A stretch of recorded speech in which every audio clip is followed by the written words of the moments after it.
আসসালাম স্যার। হ্যাঁ, আসসালামু আলাইকুম। স্যার কেমন আছেন স্যার? আছি আলহামদুলিল্লাহ। আপনি কেমন?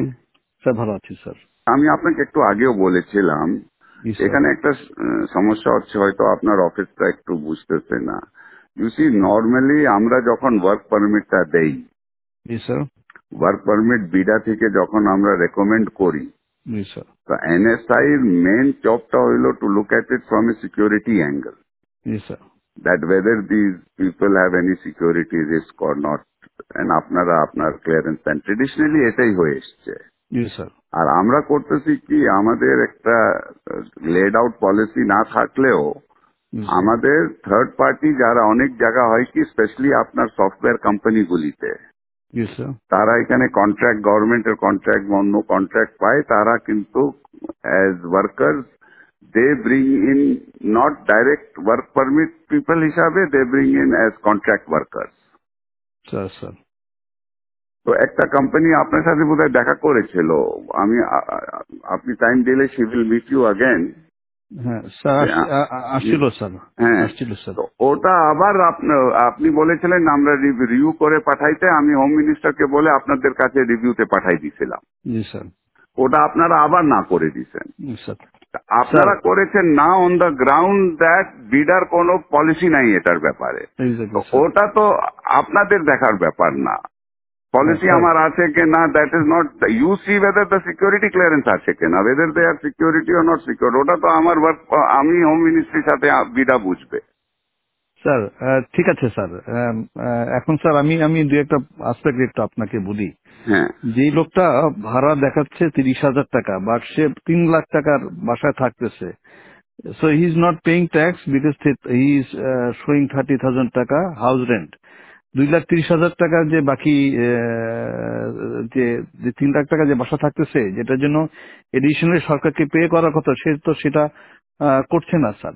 তো এটা দেখার দায়িত্বটা কার? যে লোক, হ্যাঁ স্যার, এখন যে লোকের বেতন হচ্ছে অরিজিনালি 10 লাখ টাকা, সে দেখাচ্ছে 2 লাখ টাকা, বাকি 8 লাখ টাকার উপর ট্যাক্স ফাঁকি দিচ্ছে। এই এই এটা দেখার দায়িত্বটা হলো এনবিআর। এনবিআর ধরবে, তো এনবিআর তো ধরতেছে। এটা তো এনবিআর যে ইন্টেলিজেন্স আছে স্যার তারা ধরতেছে।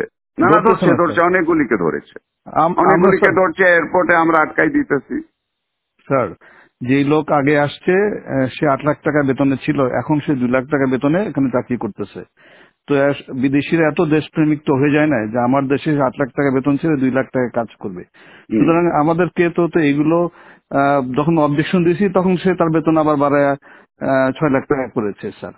তো সাম পয়েন্ট ওটা ঠিক আছে না, সাম পয়েন্ট এটা তাহলে আমরা বসি, let us sit down with NBR, everybody আমরা বসি। কিন্তু point is, G sir, this responsibility basically is NBR. Sir, if NBR is not doing it, then you should point out to them যে তোমরা করো। স্যার এটা একটু দায়িত্বটা, হ্যাঁ, ওর দায়িত্বটা আপনি আপনার ঘাড়ের উপরে তো নিতে পারেন না। জি স্যার, আমরা না করতে পারলে ভালো হতো স্যার। তবে এই প্রসেসে আমরা সরকারের রেভিনিউ আনে বড় একটা অংশ রেখেছি। না, এটা ঠিক আছে, এটা আমরা একটা তাহলে মিটিং করি, আমরা আপনারা মিটিং করি। কিন্তু এই কেসে তো this is not the case. এই কেসে স্যার, একটা কোম্পানি যখন একটা লোক আনে, তখন তার একটা বেতন ধরে যে তার এত টাকা বেতন, এত টাকা ধরে করবে, সেই হিসাবে যদি আবার থার্ড পার্টিকে দিয়ে দেয়, তাহলে এটাকে বিডা একটা পলিসিতে আমাদের দিয়ে দিক যে না, ইচ্ছা করলে সে আমি 2,000 টাকা, আমরা we have been giving this for a long time. হ্যাঁ, আমি আমাকে সিকিউরিটি ক্লিয়ারেন্স দিবেন জুবের স্যার। আপনি এখন যদি পলিসি ম্যাটারে যদি NSI is going to say you have to dictate policy to me, then তো it is going to be very difficult. Sir এটা একটু বলা উচিত স্যার। তাহলে আমরা সিকিউরিটি ক্লিয়ারেন্সটা তাকে, সে যে বিদেশ থেকে যখন আসবে তাকে সিকিউরিটি ক্লিয়ারেন্সটা তাহলে আমরা না দিই, আমাদের কাছে না নিল, আমাদের কাজটা খুব কমে গেল স্যার।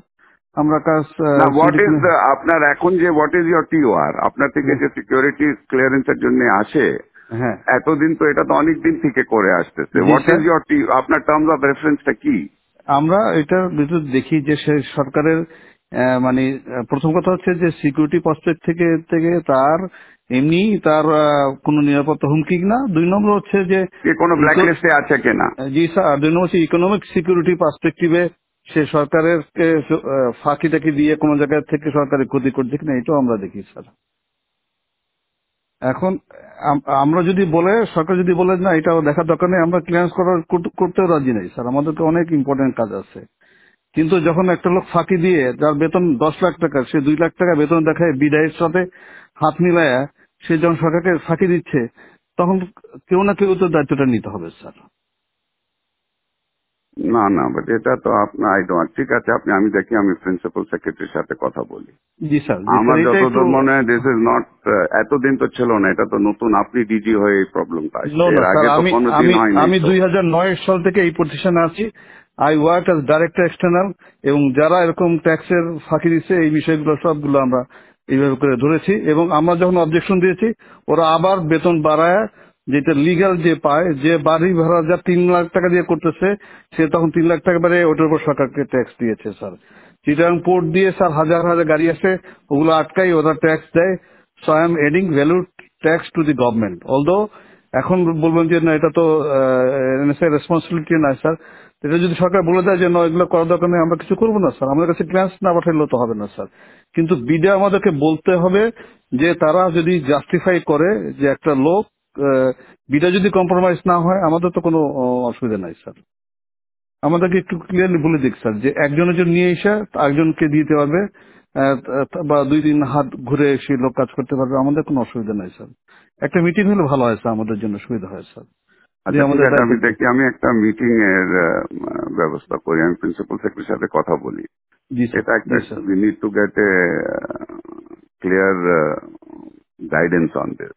এবং আমি স্যার 12 বছর এই পজিশনে চাকরি করতেছি, এবং এইভাবে আমরা কিন্তু ক্লিয়ারেন্স মানে যেগুলোতে কম হয় না আমি অবজেকশন দিয়ে আসতেছি কিন্তু।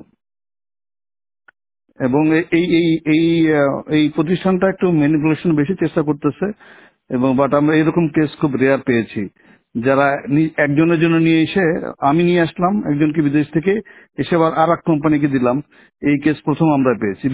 বিডা আমাদেরকে বলে দিক যে এইটাতে কোনো অসুবিধা নাই, আমরা সদস্য দিয়ে দেবো, বিডাও ক্লিয়ারলি বলে না। ঠিক আছে, আমি দেখি।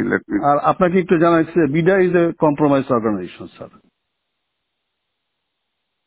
মানে ন্যাশনাল ইন্টারেস্টে শুনেন, আপনার NBR is also compromised organisation. Exactly sir, exactly. আপনার civil aviation is a compromised organisation.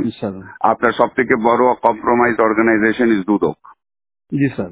আচ্ছা, আর আপনার অর্গানাইজেশনও কম্প্রোমাইজড আছে স্যার? এখানে তো আমার বাংলারই আছে স্যার। আপনারও কম্প্রোমাইজড আছে। আপনার লোক যখন নিচে যায় ক্লিয়ারেন্সের জন্য, ব্যাংকের যে ডাইরেক্টরের জন্য আপনার থেকে ক্লিয়ারেন্স নেয়, আপনি যে জুনিয়র অফিসারকে আপনার গ্রামে গঞ্জে পাঠান আমার সম্বন্ধে খোঁজ নিতে, তো সেও কম্প্রোমাইজড আছে ওখানে। বাংলাদেশে কোন জায়গা কম্প্রোমাইজ না? সবাই মিলে একটু ভালো করার চেষ্টা করতেছি। সেটা করেন, কিন্তু ডোন্ট সে দ্যাট কম্প্রোমাইজ আপনার অর্গানাইজেশনটাও is compromise. I can give you examples where your people have gone and to give a clearance certificate, how much money they have charged. Sir এটা আছে স্যার, আমি অস্বীকার করছি না স্যার। তাহলে আপনি বলতেছেন বিডা ইজ কম্প্রোমাইজ, সবাই কম্প্রোমাইজ আছে। আর don't tell me BIDA is compromise, you are also compromise. Sir you want examples, I can give you example. Sir আমাদের টিআর থেকে এটা বের করতে দিলে আমরা উই আর হ্যাপি, আমরা ক্লিয়ারেন্স ঠিক আছে। আমি let me talk to principal secretary. I'll have a meeting to find out exactly where we are. এটা তো we have to understand it. Okay. Yes, sir. Sir, thank you, sir. Assalamu alaikum, sir.